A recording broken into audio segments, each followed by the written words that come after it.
Saya tak percaya dah masuk 2026 anda masih guna alat kawalan ini, membazir duit beli bateri.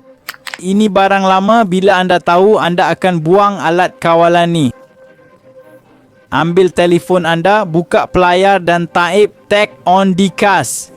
Klik hasil carian pertama, kemudian titik 3 di atas, pilih hiburan dan klik tempat saya tunjuk. Kawal semua guna telefon anda. Ambil video ini, kongsi pada ramai orang dan simpan di telefon anda.